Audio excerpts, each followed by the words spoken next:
जब से मानवीय सभ्यता का विकास हुआ है तब से प्रशासन किसी न किसी रूप में अवश्य देखा गया। चाहे हम लोग मौर्य प्रशासन को देखें, गुप्त प्रशासन को देखें, मुगल प्रशासन को देखा जाए, ब्रिटिश प्रशासन को देखा जाए, इसका मतलब प्रशासन तो अवश्य था, लेकिन लोक प्रशासन नहीं था। 1887 में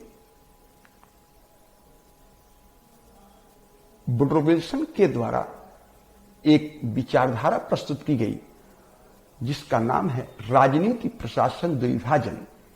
इसका मतलब 1887 से पहले प्रशासन राजनीति का एक अभिन्न अंग था। 1887 में प्रिंसटन यूनिवर्सिटी के पॉलिटिकल साइंस के प्रोफेसर वुडरो विल्सन के द्वारा एक विचारधारा प्रस्तुत की गई जिसे राजनीति प्रशासन द्विभाजन के नाम से जाना जाता है। राजनीति प्रशासन द्विभाजन के नाम से जाना जाता है। इसमें वुडरो विल्सन ने कहा कि राजनीति और प्रशासन को अब अलग किया जाए। उसके पीछे उन्होंने कारण बताया कि जिस प्रकार सरकार के 3 अंग अलग अलग हो सकते हैं, कार्य की प्रकृति में अंतर होने के कारण सरकार के 3 अंग अलग हैं। विधायिका का काम विधि का निर्माण करना है, कार्यपालिका का काम विधि का क्रियान्वयन करना है, न्यायपालिका का कार्य विधि की व्याख्या करना है, न्याय देना है। उसी प्रकार राजनीति और प्रशासन को भी सेपरेट किया जाना चाहिए। इनका तर्क था कि राजनीति का संबंध नीतियों के निर्धारण से,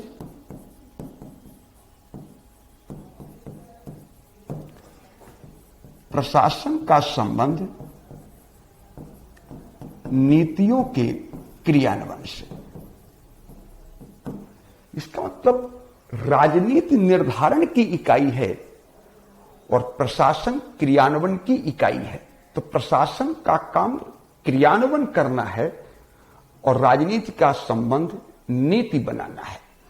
और नीति निर्धारण का संबंध सरकार की विधायिकी शाखा से है और क्रियान्वयन का संबंध सरकार की कार्यकारिणी शाखा से है। तो राजनीति का संबंध नीतियों के निर्धारण से, तो नीति निर्धारण का संबंध सरकार की विधायिकी शाखा और प्रशासन का संबंध नीतियों के क्रियान्वयन से, तो नीतियों के क्रियान्वयन का संबंध सरकार की कार्यकारिणी या कार्यकारी शाखा से है। अब यदि देखा जाए तो हमारे यहां प्रक्रियाएं होती हैं।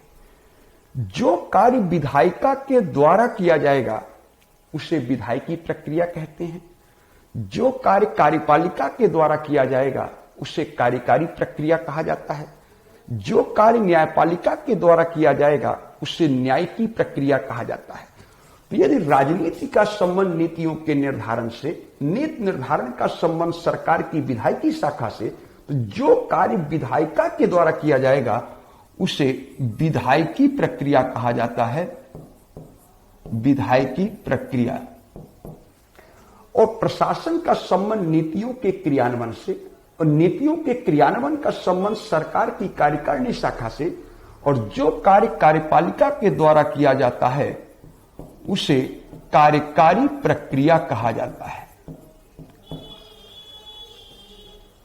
तो वुडरो विल्सन कहते हैं कि यदि कार्य की प्रकृति में अंतर होने के कारण सरकार के तीनों अंग अलग अलग हो सकते हैं, तो फिर कार्य की प्रकृति में अंतर होने के कारण राजनीति और प्रशासन को सेपरेट क्यों नहीं किया जा सकता। इसी तर्क के आधार पर उन्होंने कहा कि राजनीति का अध्ययन राजनीति विज्ञान के अंतर्गत, राजनीति का अध्ययन राजनीति विज्ञान के अंतर्गत किया जाए तथा प्रशासन का अध्ययन लोक प्रशासन के अंतर्गत किया जाना चाहिए। तब से लोक प्रशासन को एक वैकल्पिक विषय के रूप में मान्यता प्राप्त हो गई। इसका मतलब लोक प्रशासन का जन्म 1887 में हुआ। लोक प्रशासन का जन्म स्थान अमेरिका, लोक प्रशासन के जनक वुडरो विल्सन हैं और लोक प्रशासन के जन्म का आधार राजनीति प्रशासन द्विभाजन है। इसी तर्क के आधार पर लोक प्रशासन को एक वैकल्पिक विषय के रूप में मान्यता प्राप्त हो गया। लोक प्रशासन का जन्म 1887 में हुआ। लोक प्रशासन का जन्म शताब्दी वर्ष यानी 100 वर्ष पूरे हो गए तो 1987 में संघ लोक सेवा आयोग के द्वारा भी लोक प्रशासन को एक वैकल्पिक विषय के रूप में एडॉप्ट कर लिया गया। तब से हमारे यहां यूपीएससी की परीक्षा में लोक प्रशासन भी एक वैकल्पिक विषय के रूप में आ गया और इसके आगे धीरे धीरे सभी राज्यों में भी लोक प्रशासन एक वैकल्पिक विषय के रूप में लोक सेवा आयोग के द्वारा एडॉप्ट कर लिया गया। इसका मतलब कि राजनीति विज्ञान के अंतर्गत निर्धारण का अध्ययन किया जाता है तो लोक प्रशासन के अंतर्गत क्रियान्वयन का कार्य किया जाता है। तो वुडरो विल्सन कहते हैं कि क्रियान्वयन करने का नाम ही लोक प्रशासन है। इसका मतलब लोक प्रशासन का कार्य सरकार के द्वारा निर्धारित नीतियों का क्रियान्वयन करना है। तो राजनीति निर्धारण की इकाई है और प्रशासन क्रियान्वयन की इकाई है और क्रियान्वयन का संबंध सरकार की कार्यकारिणी शाखा से है। यदि आपसे कोई पूछे कि लोक प्रशासन का संबंध सरकार की किस शाखा से होगा तो आपको बताना है कि लोक प्रशासन का संबंध सरकार की कार्यकारिणी शाखा से होगा, क्योंकि सरकार के 3 अंग हैं। तो जो विधायिका का कार्य विधि निर्माण है तो सरकार के द्वारा निर्धारित नीतियों के सफल क्रियान्वयन करने का काम प्रशासन को दिया गया है। इसलिए प्रशासन का काम केवल सरकार की नीति का क्रियान्वयन करना है। यह वुडरो विल्सन के अनुसार है।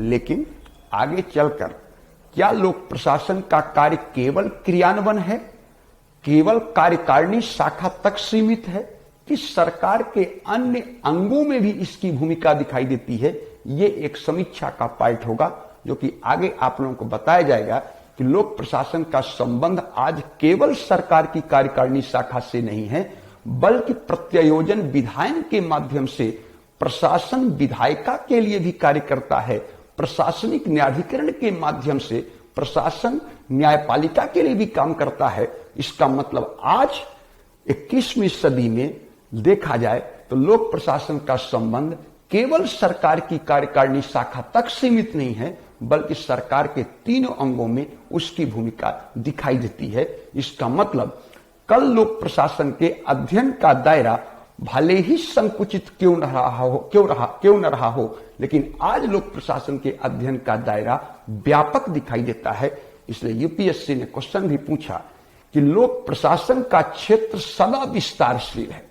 इसका मतलब कल लोक प्रशासन का संबंध सरकार की केवल कार्यकारिणी शाखा तक सीमित रहा होगा, लेकिन आज लोक प्रशासन का संबंध केवल कार्यकारिणी शाखा तक नहीं बल्कि सरकार के अन्य शाखाओं में भी इसकी भूमिका दिखाई देती है। इसका मतलब लोक प्रशासन का अध्ययन का दायरा आज व्यापक दिखाई देता है। अब प्रश्न उठता है, आप लोग जान गए कि लोक प्रशासन का जन्म कहां हुआ? अमेरिका में हुआ। जन्म का आधार राजनीति प्रशासन द्विभाजन है। जनक वुडरो विल्सन है और जन्म का वर्ष 1887 है। अब प्रश्न उठता है कि लोक प्रशासन में लोक से आशय क्या है? क्योंकि हम लोगों को शून्य से लेकर शिखर तक पब्लिक एडमिनिस्ट्रेशन का अध्ययन करना है। ये एक ऐसा विषय है जो कि आप लोगों को कक्षा 6 से लेकर 12 तक एनसीईआरटी में नहीं पढ़ाया जाता।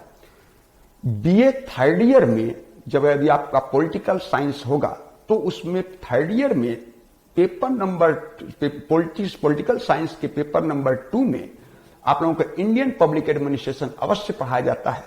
एक्चुअल ये सब्जेक्ट पोस्ट ग्रेजुएट का सब्जेक्ट है, पोस्ट ग्रेजुएशन का सब्जेक्ट है, पीजी का सब्जेक्ट है, बाकी ग्रेजुएशन स्तर पर बहुत कम है।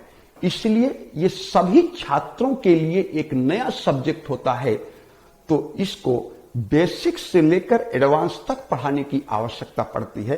तो मैं आप लोगों को लोक प्रशासन के शब्द से परिचय हो गया कि लोक प्रशासन का कार्य क्या है।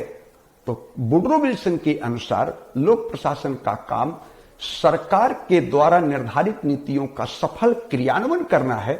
इसका मतलब क्रियान्वयन करने का नाम ही लोक प्रशासन है। यदि आप लोक प्रशासक बनने जा रहे हैं तो आपका काम क्या है, तो आप कन्फर्म है कि सरकार के द्वारा जो नीतियां बनाई जाएगी उसको ग्रासरूट लेवल पर क्रियान्वयन करने का काम हमारे यहां प्रशासन को दिया गया। अब प्रश्न उठता है कि लोक प्रशासन में लोक प्रशासन दो शब्दों से मिलकर बना है। लोक प्रशासन दो शब्दों से मिलकर बना है। पहला शब्द लोक है,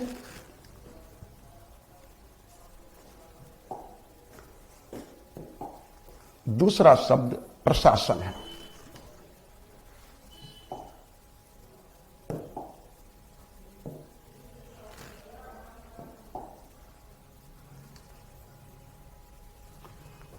दो शब्द है।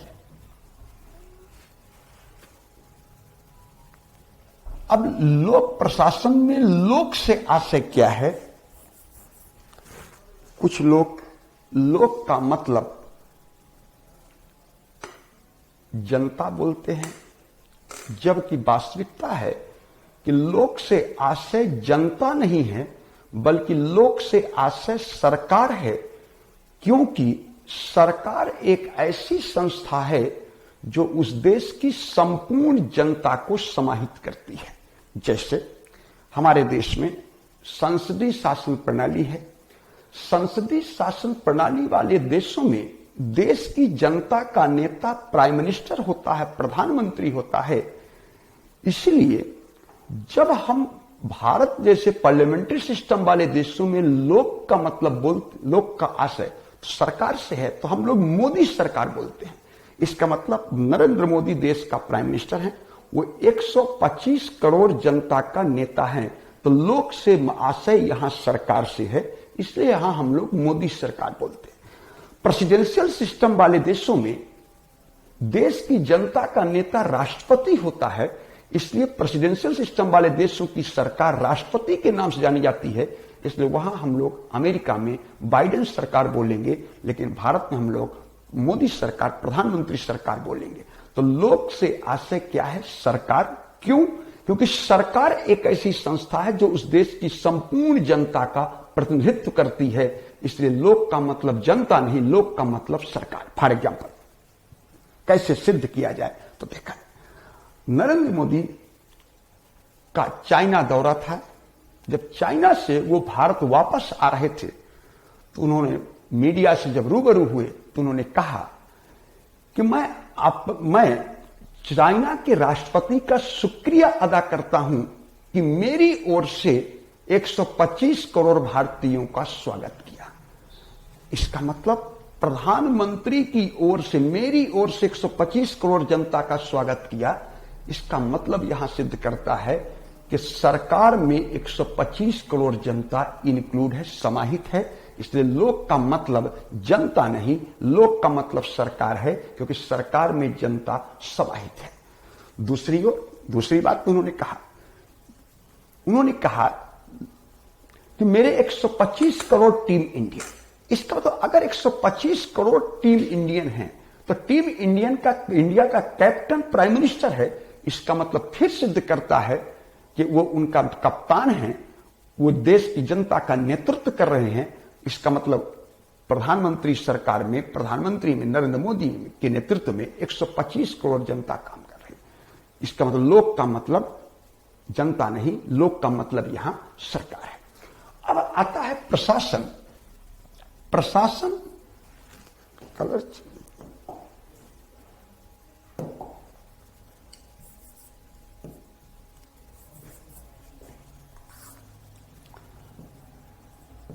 प्रशासन, जब ये प्रशासन की बात करते हैं तो प्रशासन का मतलब सामान्य उद्देश्य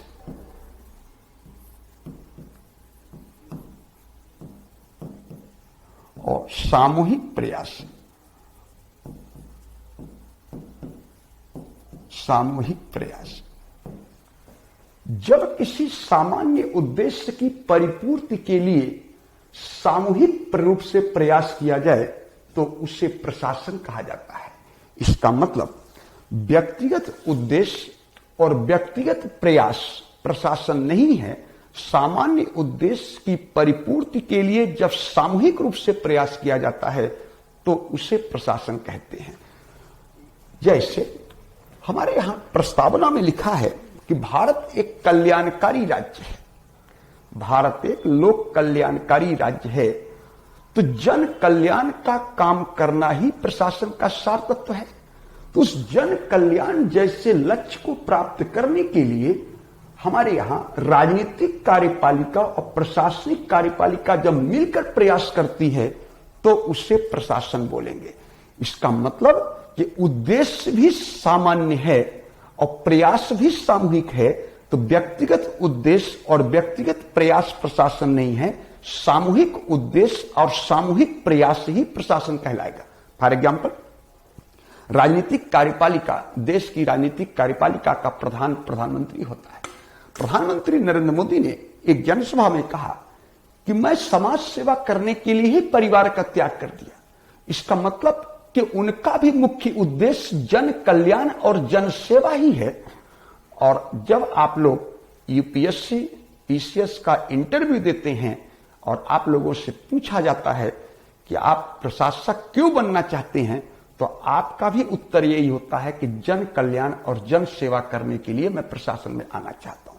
इसका मतलब जन सेवा, जन कल्याण का उद्देश्य राजनीतिक कार्यपालिका का भी है और जन सेवा, जन कल्याण जैसे लक्ष्य को प्राप्त करना आपका भी मुख्य उद्देश्य है। लेकिन बेसिक डिफरेंस है दोनों में कि जन कल्याण और जन सेवा के लिए सरकार के द्वारा जिन नीतियों का निर्धारण किया जाता है उसका सफल क्रियान्वयन करने का काम हमारे यहां प्रशासन को दिया जाता है।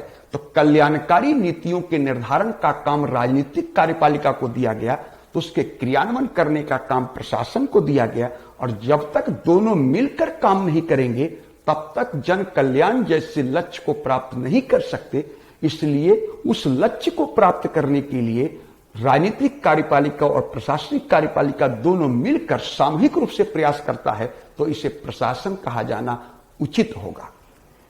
तो प्रशासन का मतलब सामान्य उद्देश्य और सामूहिक प्रयास। यह केवल संकुचित शब्दों में, संकुचित अर्थ में प्रशासन को परिभाषित किया गया है। व्यापक रूप में तो प्रशासन को कई माध्यमों से अध्ययन किया जाता है। जैसे हम लोग प्रशासन को कैबिनेट, मंत्रिमंडल का पर्यायवाची मानते हैं या मंत्रिमंडल को प्रशासन का पर्यायवाची मानते हैं। जैसे जब प्रधानमंत्री संघीय मंत्रिमंडल के प्रधान के रूप में काम करते हैं तो उन्हें हम लोग मोदी प्रशासन कहते हैं।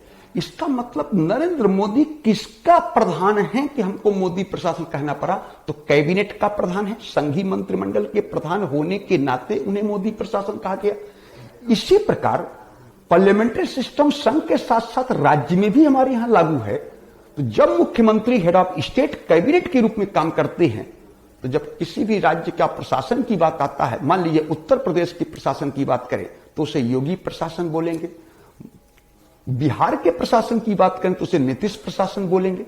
इसका मतलब प्रशासन किसका पर्यायवाची है? तो मंत्रिमंडल का पर्यायवाची। नेहरू प्रशासन, मोदी प्रशासन, मनमोहन प्रशासन, इसको हम लोग प्रशासन के नाम से जानते हैं। लेकिन प्रेसिडेंशियल सिस्टम वाले देशों में देखा जाए तो राष्ट्रपति, अमेरिका का राष्ट्रपति, हेड ऑफ यूएसए कैबिनेट, अमेरिकी मंत्रिमंडल का प्रधान होता है। इसलिए अमेरिका में भी प्रशासन की बात करना होगा तो हम लोग बाइडेन प्रशासन बोलेंगे। तो प्रेसिडेंशियल सिस्टम वाले देशों में प्रशासन राष्ट्रपति के नाम जाना जाता है और पार्लियामेंट्री सिस्टम वाले देशों में प्रशासन प्रधानमंत्री के नाम से जाना जाता है और राज्यों में मुख्यमंत्री के नाम से जाना जाता है। तो इसका मतलब हुआ कि प्रशासन किसका पर्यायवाची है, तो बोलेंगे मंत्रिमंडल का, या मंत्रिमंडल किसका पर्यायवाची है, तो प्रशासन का। तो मंत्रिमंडल बराबर प्रशासन या प्रशासन बराबर मंत्रिमंडल कहा जा सकता है। ये इसका पहला बयान। दूसरा पार्ट देखा जाए तो प्रशासन का काम क्या है, तो सरकार के द्वारा निर्धारित नीतियों का क्रियान्वयन करना, और क्रियान्वयन का संबंध सरकार की कार्यकारिणी शाखा से है। तो प्रशासन को सरकार की कार्यकारिणी शाखा के रूप में भी देखा जाता है। इसका मतलब जहां नीतियों का क्रियान्वयन होता है उसे हम लोग प्रशासन के नाम से जानते हैं। जैसे राज्य प्रशासन बोलेंगे तो इसका मतलब संघ सरकार ने जो पॉलिसी बनाया उसका क्रियान्वयन राज्य करेगा। जिला प्रशासन बोलते हैं तो जिले में सरकार की नीतियों का क्रियान्वयन होता है। स्थानीय प्रशासन बोलेंगे तो लोकल स्तर पर सरकार की नीतियों का क्रियान्वयन होगा। तो जहां भी प्रशासन शब्द लगा होगा वहां क्रियान्वयन करना होगा, और क्रियान्वयन करने का काम सरकार की कार्यकारिणी शाखा है। तो प्रशासन का संबंध सरकार की कार्यकारिणी शाखा के रूप में भी देखा जाता है। तीसरा चाहिए, जिस प्रकार सामाजिक विज्ञान की कई शाखाएं हैं, उन्हीं में से एक शाखा प्रशासन भी है। तो प्रशासन को सामाजिक विज्ञान की एक शाखा के रूप में भी देखा जाता है। जिस प्रकार सामाजिक विज्ञान की शाखा के रूप में पॉलिटिकल साइंस है, सोशियोलॉजी है, ज्योग्राफी है, इकोनॉमी है, उसी में से एक शाखा लोक प्रशासन भी है। तो इसका मतलब प्रशासन सामाजिक विज्ञान की एक शाखा के रूप में भी अध्ययन कर सकते हैं। चौथा, हम लोग प्रशासन को प्रबंध का भी पर्यायवाची मानते हैं। प्रशासन प्रबंध का पर्यायवाची है या प्रबंध प्रशासन का पर्यायवाची है। केवल प्रशासन और प्रबंध में एक शब्द का अंतर अभी भी बरकरार है कि जिससे पब्लिक सेक्टर में एडमिनिस्ट्रेशन कहते हैं उसी को प्राइवेट सेक्टर में मैनेजर कहा जाता है। तो लोक प्रशासन शब्द पब्लिक सेक्टर का है, लोक क्षेत्र का है, तो प्रबंध शब्द निजी क्षेत्र का है। ये अंतर अवश्य बरकरार है, लेकिन प्रशासन और प्रबंध में अब अंतर नहीं रह गया, क्योंकि जो भी संगठन के शीर्ष स्तर पर काम करता है, चाहे वो पब्लिक सेक्टर में संगठन के शीर्ष स्तर पर काम करे, चाहे वो प्राइवेट सेक्टर में संगठन के शीर्ष स्तर पर कार्य करे, वो लूथर गुलिक ने पोस्ट कोर्ब की परिभाषा दिया है कि जो संगठन के शीर्ष स्तर पर काम करता है उसे प्रबंधक कहा जाता है। अब प्रबंध के लिए उन्होंने 7 कार्य बताया है, जिसे एक्रोनिम के 7 शब्द के नाम से जाना जाता है, जिसे हम लोग पोस्ट कोर्ब के नाम से जानते हैं। पोस्ट कोर्ब के नाम से जाना जाता है। मतलब जो शीर्ष स्तर पर काम करता है वो प्लानिंग बनाता है, ऑर्गेनाइजेशन को देखता है, स्टाफ को देखता है, डायरेक्शन करता है, कोऑर्डिनेट करता है, रिपोर्ट तैयार करता है और उस जगह का उस बजट तैयार करता है। ये 7 शब्द एक्रोनिम का 7 शब्द है जो प्रबंधक के कार्य के रूप में डिफाइन किया गया है लूथर गुलिक के द्वारा। तो जो भी संगठन के शीर्ष स्तर पर काम करेगा वो यही कार्य करता है। तो कार्य के आधार पर प्रशासन और प्रबंध के मध्य अब कोई अंतर नहीं रह गया है। इसका मतलब अगर आप जिले के शीर्ष पर डीएम के रूप में काम कर रहे हैं तो डीएम जिले का मैनेजमेंट करता है।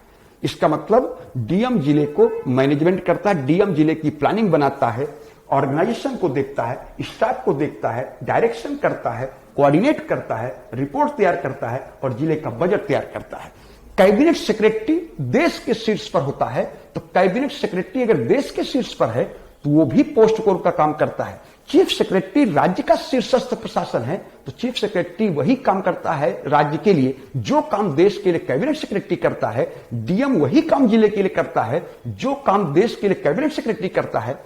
इसी प्रकार लोअर से लेकर अपर तक, लोअर में भी अपर है और अपर में भी अपर है। जो भी चाहे निम्न इकाई में शीर्ष पर हो और चाहे उच्च इकाई के शीर्ष पर हो, काम पोस्ट कोर का भी करते हैं। तो कार्य के आधार पर प्रशासन और प्रबंध में कोई अंतर नहीं। सेम पोजीशन प्राइवेट सेक्टर में है। प्राइवेट सेक्टर में कहीं भी आप जाएंगे, जैसे बैंक जाते हैं तो बैंक में कोई बैंक होगा तो उसमें ब्रांच होगा तो ब्रांच मैनेजर होगा उसके नाम के साथ। तो ब्रांच मैनेजर उस बैंक की शाखा के शीर्ष पर होगा, तो वो अपने बैंक के लिए पोस्ट कोर का काम करता है। रीजनल मैनेजर होगा, जोनल मैनेजर होगा, जो भी शीर्ष पर होगा वो भी पोस्ट कोर काम कर। इसका अंतर कितना है कि वो प्राइवेट में काम कर रहा है, ये पब्लिक में काम कर रहा है। इसलिए पब्लिक में काम करने के कारण इसे प्रशासन बोलेंगे और प्राइवेट में काम करने के कारण उसे प्रबंधक बोलेंगे। केवल प्रशासन और प्रबंध में अंतर केवल पब्लिक और प्राइवेट का है। बाकी सारा चीजें लूथर गुलिक के अनुसार वही काम करते हैं जो पब्लिक सेक्टर वाला अधिकारी वही प्राइवेट सेक्टर वाले अधिकारी भी करते हैं। इसलिए प्रशासन और प्रबंध में कोई अंतर नहीं। तो प्रशासन को 4 रूपों में अध्ययन किया जा सकता है। प्रशासन मंत्रिमंडल का पर्यायवाची है, प्रशासन सरकार की कार्यकारिणी शाखा है, यह सरकार की नीति का क्रियान्वयन करता है, प्रशासन सामाजिक विज्ञान की एक शाखा है, और प्रशासन प्रबंध का पर्यायवाची है। ये व्यापक रूप में देखा जाए तो प्रशासन के 4 रूप दिखाई दे। बाकी सामान्य शब्दों में कोई आपसे पूछे कि प्रशासन क्या है तो बोलेंगे सामान्य उद्देश्य और सामूहिक प्रयास को प्रशासन बोलेंगे। व्यक्तिगत उद्देश्य और व्यक्तिगत प्रयास को प्रशासन हमारे यहां नहीं कहा जा सकता। इसका तो जब तक उद्देश्य सामान्य न हो यानी सामूहिक न हो और प्रयास सामूहिक न हो तो प्रशासन नहीं कहेंगे। तो लोक का मतलब सरकार से है और प्रशासन का मतलब यह है। इसका मतलब जन कल्याण, समाज सेवा, जन कल्याण का काम करना ही लोक प्रशासन का सार तत्व है। अगर लोक प्रशासन बनने जा रहे हैं तो आपको समाज सेवा ही करना। अंतर इतना है कि जन कल्याण के संदर्भ में पॉलिसी बनाने का काम राजनीति का होगा और जो जन कल्याणकारी नीतियां बनाई गई है उसके सफल क्रियान्वयन करने का काम प्रशासन को दिया गया। इसलिए क्रियान्वयन करने का नाम ही लोक प्रशासन है। नेक्स्ट टॉपिक आता है, हम लोग देखें कि प्रशासन को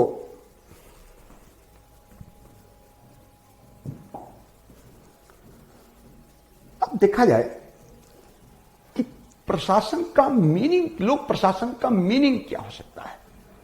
लोक प्रशासन का अर्थ या मीनिंग के नाम से जानते हैं तो हमारे यहां लोक प्रशासन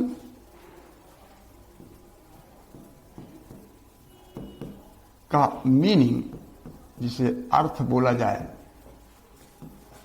लोक प्रशासन का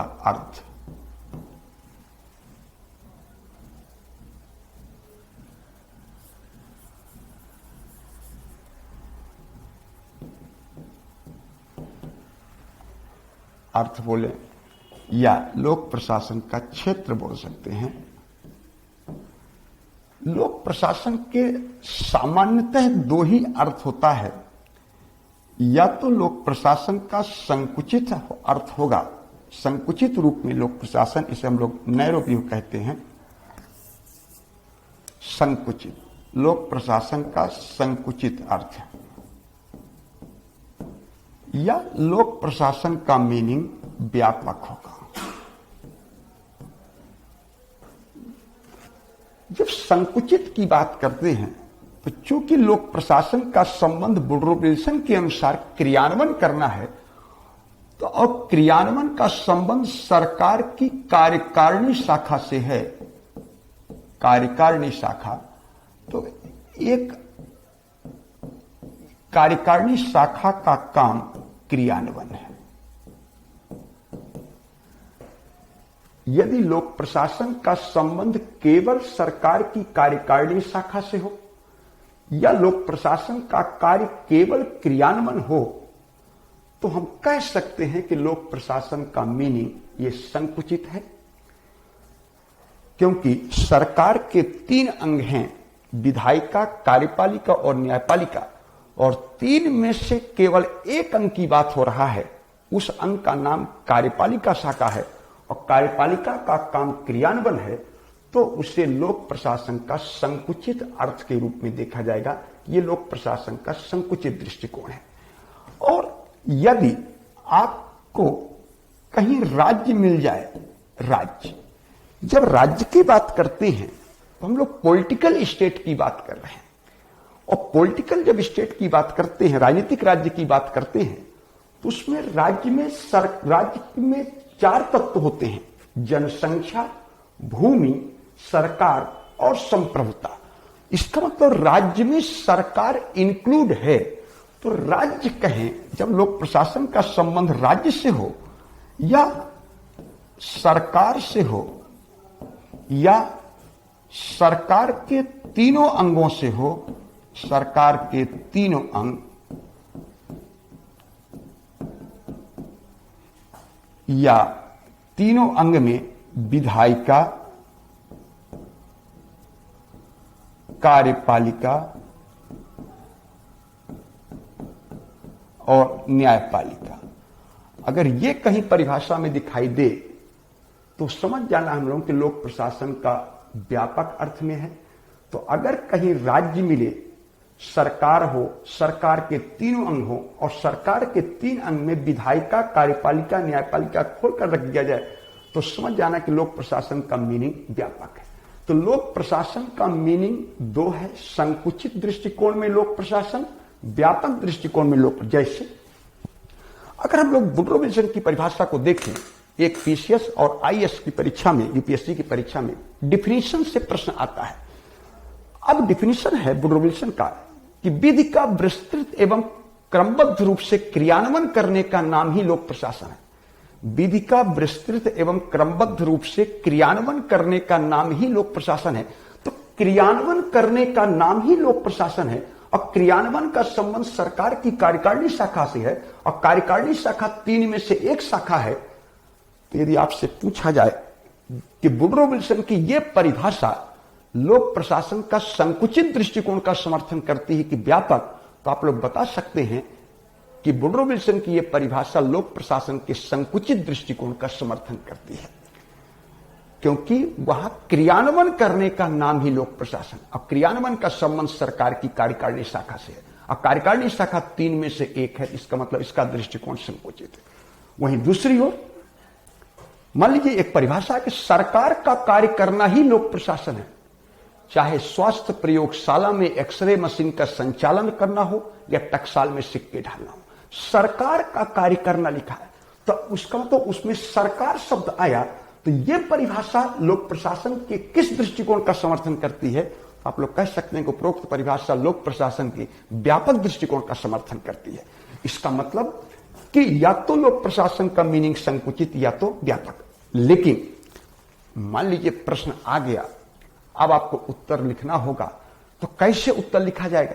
तो ये परिभाषा मान लीजिए वुडरो विल्सन की परिभाषा है, वो भले कल संकुचित रही होगी, लेकिन आज के परिप्रेक्ष्य में आपको उत्तर लिखना है कि क्या आज लोक प्रशासन का कार्य केवल क्रियान्वयन है, कार्यकारिणी शाखा है?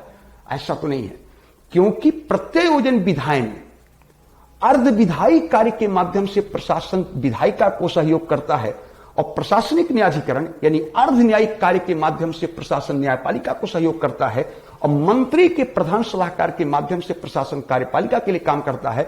इसका मतलब आज प्रशासन का कार्य, प्रशासन का संबंध सरकार के 3 अंगों में देखा जाता है। इसका मतलब मीनिंग इसका व्यापक दिखाई दे रहा है।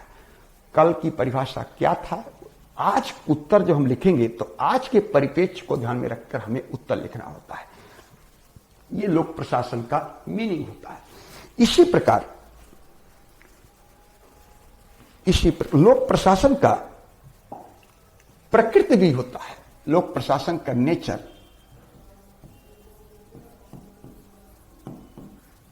लोक प्रशासन की प्रकृति।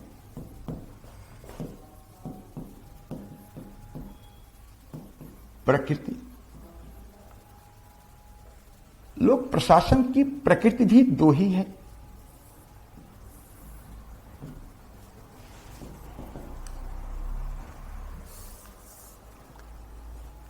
या तो लोक प्रशासन की प्रकृति इंटीग्रल भी होगा, एकीकृत होगा, या तो लोक प्रशासन की प्रकृति प्रबंधकीय होगा, प्रबंधकीय। लोक प्रशासन की 2 ही प्रकृति, या तो इंटीग्रल भी होगा या तो मैनेजरियल भी होगा। जैसे थोड़ा समझा